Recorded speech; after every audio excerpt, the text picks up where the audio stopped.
So Habakkuk, I mentioned last week that this may not be your go-to kind of book for devotion and things like that, but I think it's an important one, and it's a minor, what's known as a minor prophet, but let's not get that confused. That doesn't mean that it's not, important. It doesn't mean that it's not something that we should be studying.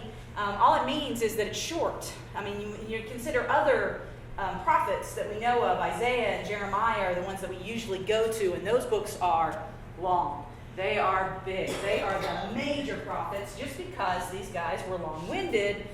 The others, like Habakkuk, were not quite as long-winded, just 3 chapters in this particular book. And so he's kind of labeled as a minor prophet, but that doesn't mean that it's not important. And so I think it's also very timely for us.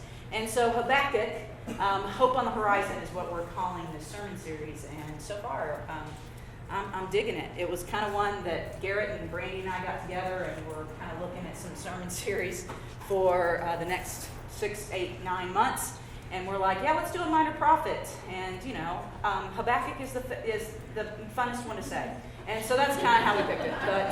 But yeah, it's pretty timely. So I'm glad we did. So if we're going to jump into this, what we really need to know, again, is the context, is where is this starting from? Where is this book starting from? And so, of course, we need to look at a little history. And so we're going to just do a short history of Israel, but we're going to start with David, okay? We're not going to start way, way back with Adam and Eve or anything like that. We're going to start with King David. And we talked about David last week, remember, when we were talking about comparing and how Saul was the king, and David was just the little boy who killed Goliath, and Saul got very jealous and was concerned that next they'll be wanting to make him king. And they did want to make him king. And despite all of Saul's efforts to kill David and eliminate David and get him out of the way, David survived and Saul didn't.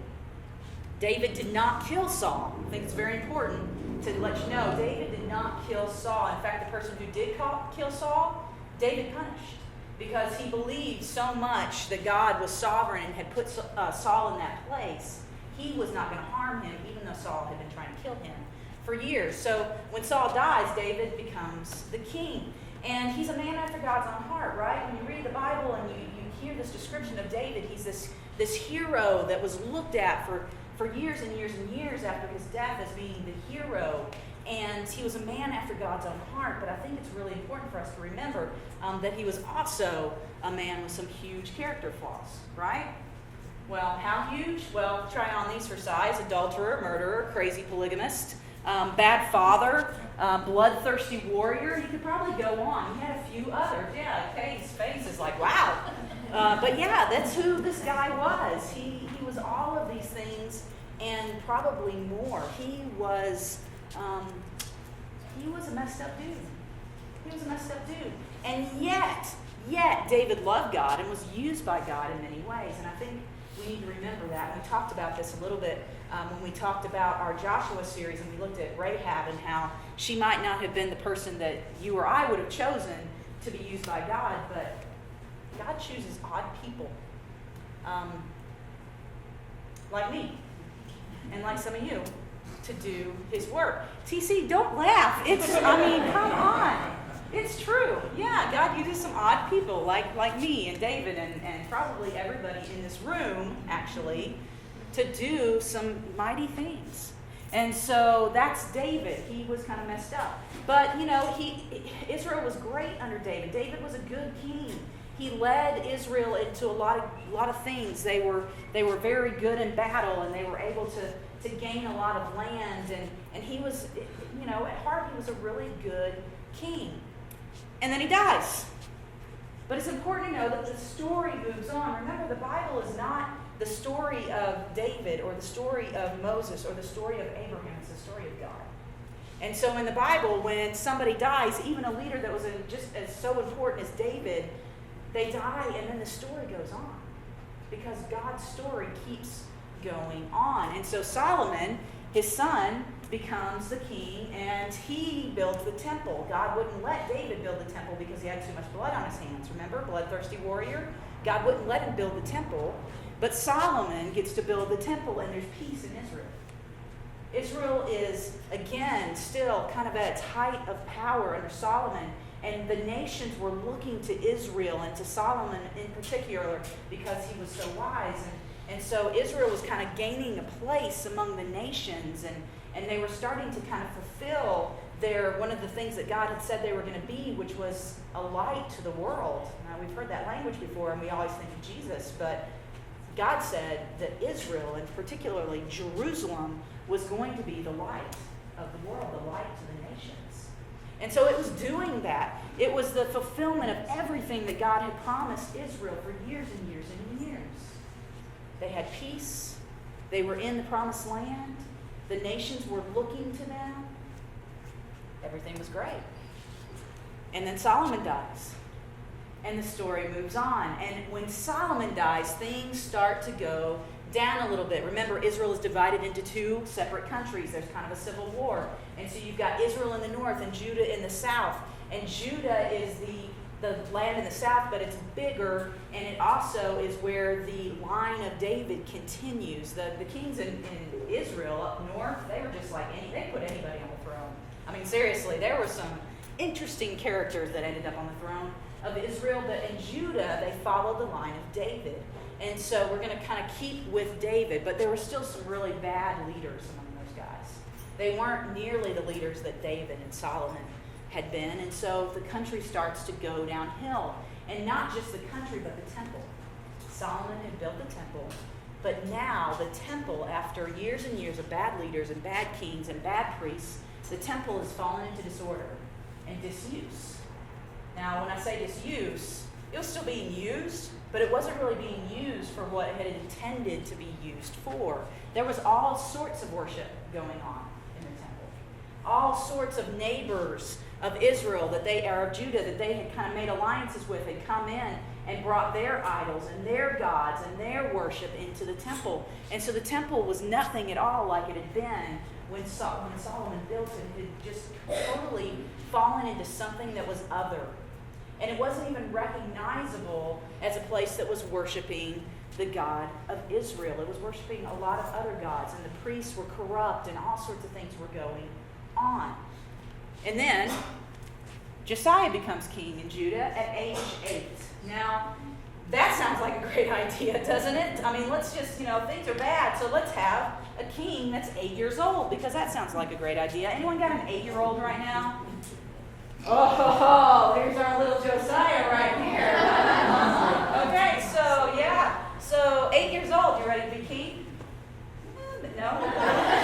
It's a good gig, dude. I'm telling you, it's a great gig. Josiah was 8, and so you look around and you're going, wait a minute, I know 8-year-olds, and that doesn't sound like a great idea. But I'm not saying you would be a bad king. You'd probably be a great king. And so Josiah was actually a good king. He had some really good advisors around him.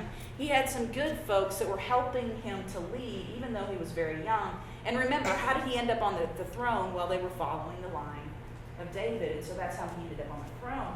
And he rules for several years, and at age 16, he does something very important. He decides to go in and clean up the temple. He decides, hey, we need to get the temple back to what it was, and I'm going to go in there and find out what's going on down there. And so he goes in with some of the priests and some of his leadership, and they start cleaning things out. And they're cleaning out the temple. Now, when I got here, man, I understand. Josiah, I'm still in the process. I've been here like a year and 3 months or something like that. I'm still cleaning out closets around here and finding all sorts of things. And so I get it, what Josiah was dealing with. And you find some interesting things, by the way. I'll share some with you sometime when I'm not on tape. But anyway, so Josiah goes into the temple and he starts cleaning out the temple, and he makes a huge discovery. He finds a scroll. He finds a scroll kind of stuck back in the corner of the temple in a room that wasn't even being used, and it's dusty, and he pulls it out, and he opens it up, and he's like, what in the world is this? And so he gets some religious leaders and some priests to look at it, and they're like, oh my goodness. This is Deuteronomy. This is something we've lost. This is something we haven't used in a while. They had become so out of sorts and had gotten so confused. They had really seriously lost what we would think of as the Bible. They had lost it. And so much so that when Josiah pulls it out and is reading it, he doesn't even recognize it. Can you imagine? This is one of the books of the Torah. This was the basis for everything that they had done for years and years and years. It was their history. It was their direction. It was their guidance. It was everything. And they had lost it so much that they didn't even recognize it when they found it. And so after he found it, after the people of God had lost all their history and their directions and their things that had set them apart from everybody else, after they found it, they go and they read it over the people.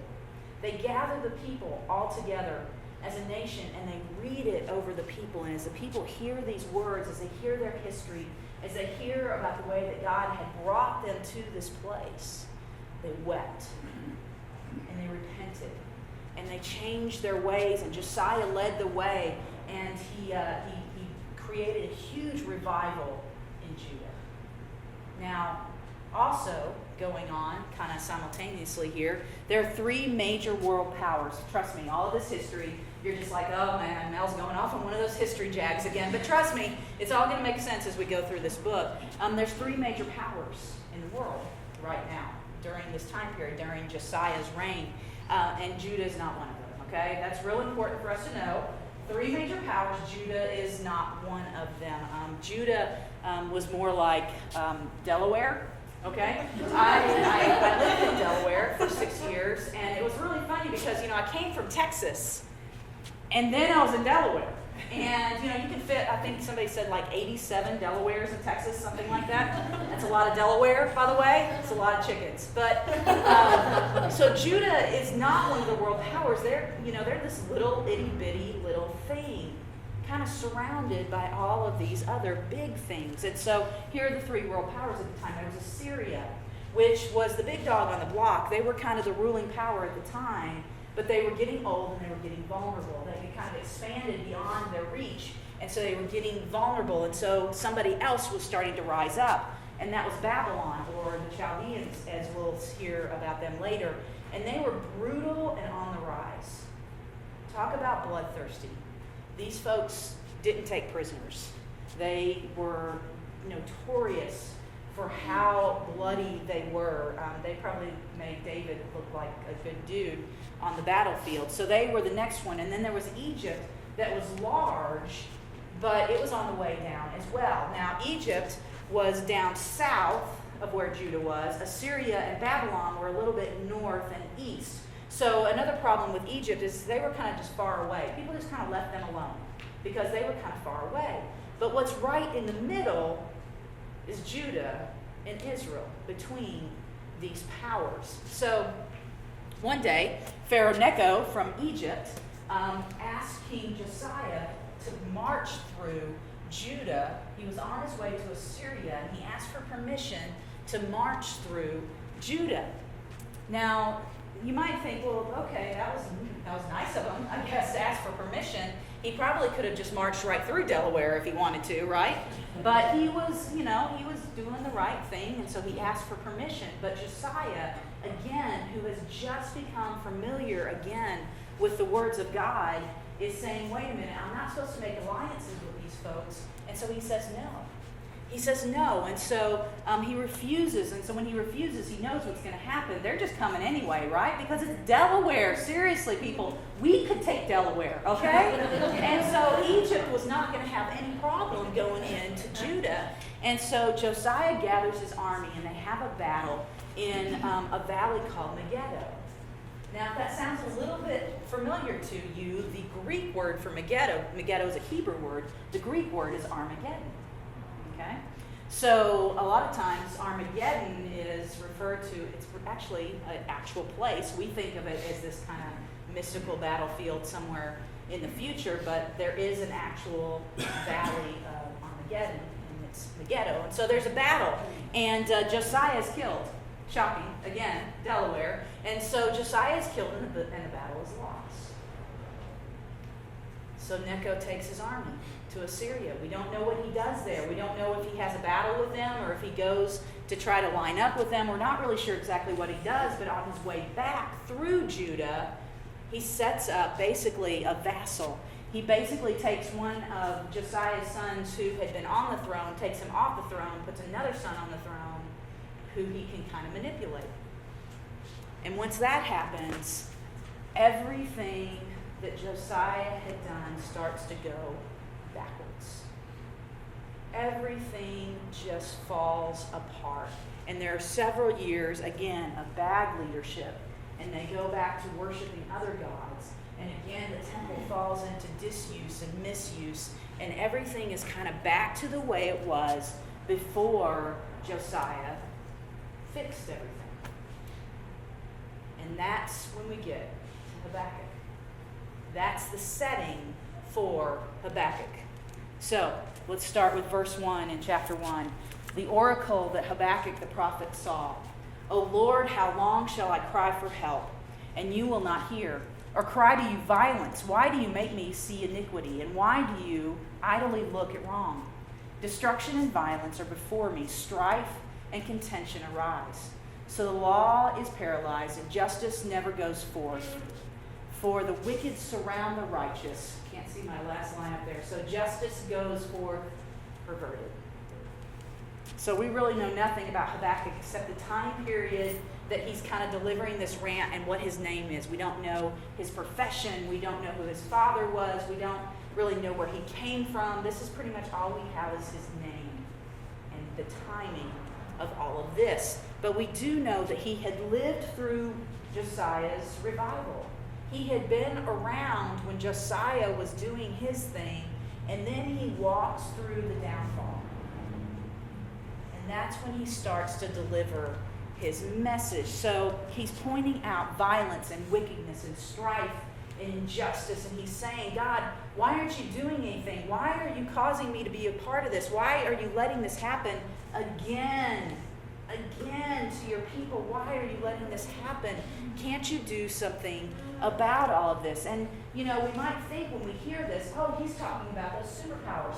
He's talking about Assyria and Egypt and Babylonia, right? Because those were the guys who were causing the problems. Those are the guys that were picking on poor Judah. And so we might think that's what he's talking about when he's talking about violence and wickedness and injustice and all that kind of thing. All of those people out there doing horrible things to the people of God. But that's not what he's talking about. He's not talking about them. He's actually talking about things that were happening within Judah. Judah on Judah crime, if you want to call it that. Judah lives matter. But it's just... Sorry, just throwing that in there. Why not start? Somebody start a hashtag, please. We're talking about the people of God being wicked and being violent and causing injustice to each other. Not necessarily the superpowers. Now, was that going on the outside? Yes, but what he was complaining about, which, okay, wait a minute, we just talk about that. That's not really a good thing, but he's talking to God about things that are happening inside of Judah. And the interesting about this book is not so much what it has to say, but how Habakkuk says it. Because, let's face it, this is God he's talking to. And basically what he's doing in these first few verses is he's calling God out. God, what's wrong with you? Things were going great, and then you let it fall apart. And now there's violence and wickedness and strife and contention and injustice back here again. We were doing good. God, you had it under control. And then, boom, it all just blew up. And so, God, where are you? Why are you letting me continue to see this? Why are you continuing to let this happen in front of my very eyes when we know that you can do something about it? He's calling God out here. And we've been here before. Or we will be. Haven't you? I have. Where I'm looking at God and I'm talking to God and I'm saying, God, what's going on? Things were going well.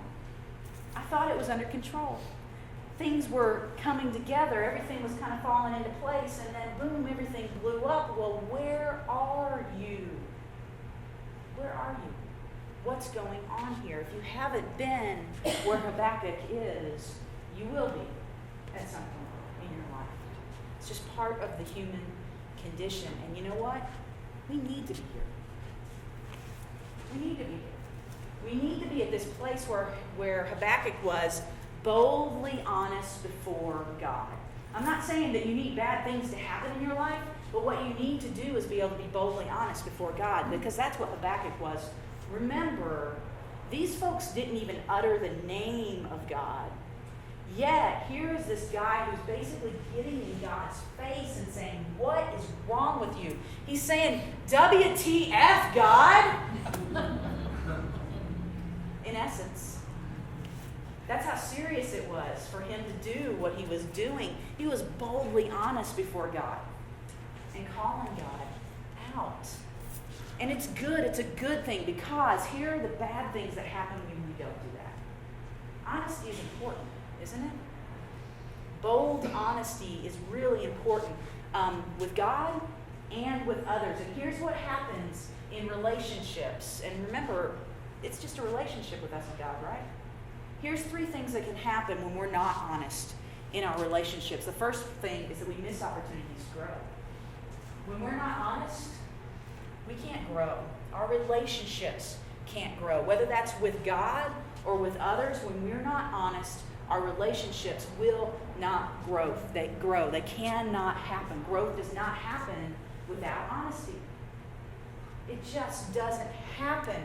And that's true in our relationship with God, and it's true in our relationship with others. I want you to think about counseling. There's no shame, right? We probably all need counseling. Yeah. I mean, I've been to counseling several times in my life. And when you go to counseling, what's the first thing that happens in the session?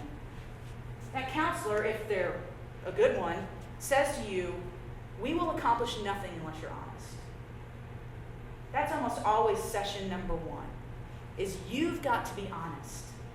I can't help you unless you're honest with me about what's going on. You're wasting your money if you go to a counselor and you tell lies, if you don't tell the whole truth. You're wasting your money. Because growth can't happen without honesty. And so when we are not honest with God, we're missing opportunities to grow in our relationship with Him. And same thing with others. Number 2, we're forced to pretend that all is okay when it's not. Right? And this is like church life to a T, isn't it?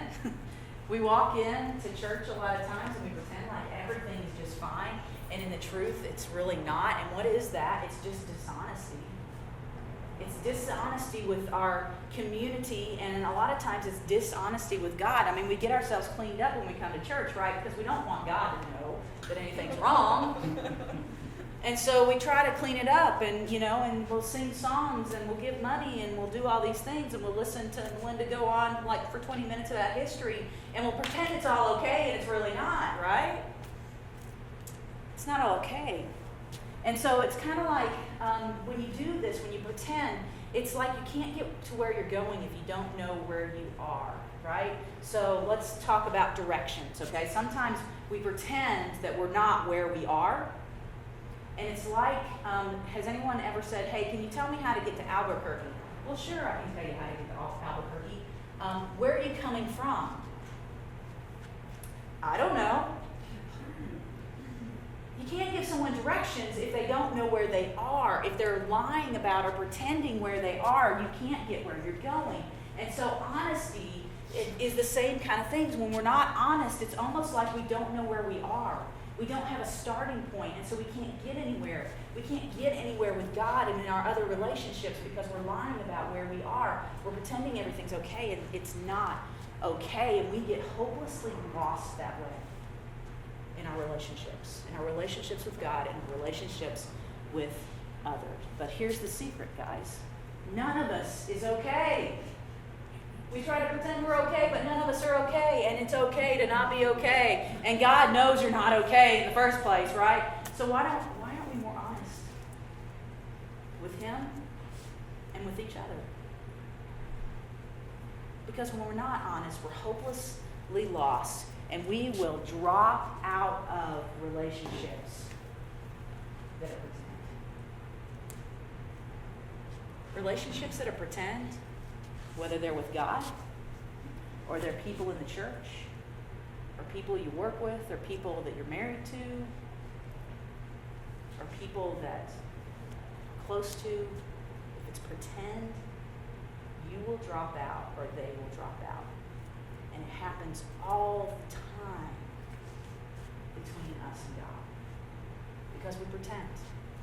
And we're hopelessly lost, and eventually we drop out. Here's the third thing: when we're not honest, we become issue-driven instead of God-driven. Okay, again, this is particularly in the church. We're like, okay, something's not right. I'm not okay. I realize that. I don't really want to tell God that. I'm trying to hide that, so I'm gonna work really hard at being good.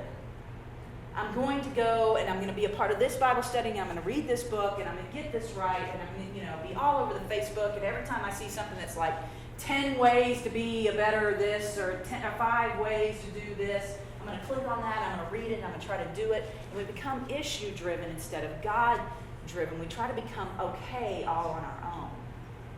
We try to fix things by ourselves. And so your religion will become works-driven if you do that. If you're not honest with God about where you are and what you're doing and how things are going in your relationship, and you just decide, I'm going to fix it on my own, your religion will just be about works.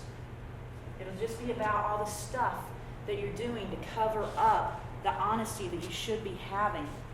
So Habakkuk here, and these are the only 4 verses we're going to cover tonight, okay? He chooses to be really honest with God. He takes a huge risk in being honest with God, and he calls him out. And we're going to see what happens over the next several weeks when he gets honest and gets bold. And instead of just pretending like everything's okay, he does something. He approaches God and he starts to talk. And we're going to see what happens. But what does this have to do with me? What does this have to do with us? Well, the world is a mess, isn't it?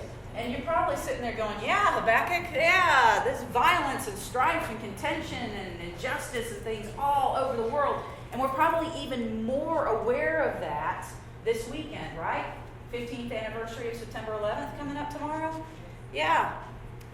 We're probably all a little bit aware of that, and it's real easy for us to kind of point the finger and say, wow, the world is a mess out there. Because, that's also another way to not be honest, is to kind of deflect a little bit. It's a mess out there, right? But truthfully, our country is no better, right? There's violence and contention and injustice and all sorts of things in our country. It's not just all those other countries who want to attack us. It's our country too. We have to be honest about that, right? And it's not just some other religion. It's our religion that's guilty of injustice and violence and contention. And if we want to be really honest, it's our denomination that's guilty of harm and violence and contention as well. And if we want to get even more honest, it's us as individuals that are guilty of violence and contention and injustice. Everything's not okay, is it? It's not okay out there. It's not okay in this country. It's not okay even in Christianity or in our denomination or in our church or in our lives.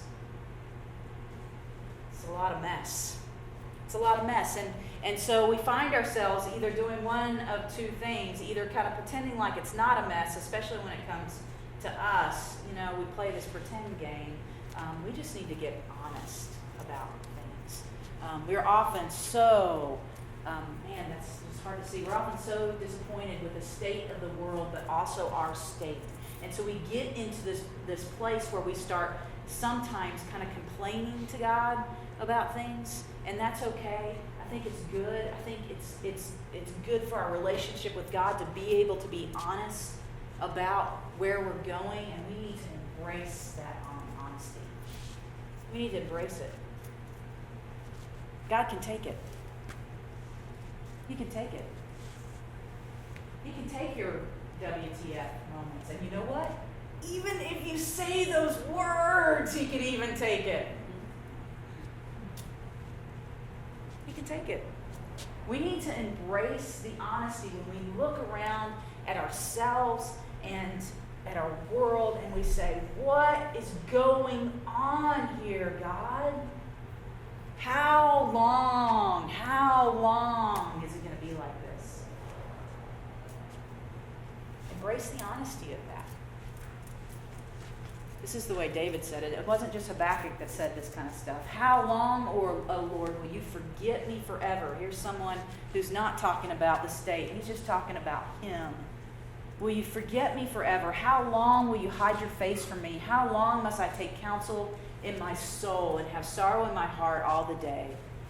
How long shall my enemy be exalted over me? That's that messy dude after God's own heart. Being really honest with God about where he was and what was going on and how long, God. And at some point, again, you'll feel this. If you don't feel it right now, you'll feel it at some point. And God is big enough to hear your honesty. He's big enough. He can handle it. And your relationship will grow with him the more honest that you are. The more you get real with him about what's going on in your heart, in your world, in your life, the more your relationship will grow. And he's not running away. You see, here's the thing. Sometimes when we're honest with other people, they run. They run. Can't take it. God can take it. God can take your honesty. He is not going anywhere. He is not running away. And hope is on the horizon. Habakkuk is saying, how long? And David said, how long? And God says, hope's coming. Hope's coming. It won't always be like this. Hope is out there. Work on your relationship with me. And we're going to find out, like I said, what God has to say back to Habakkuk next week. Let's pray.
Has to say back to Habakkuk next week. Let's pray together.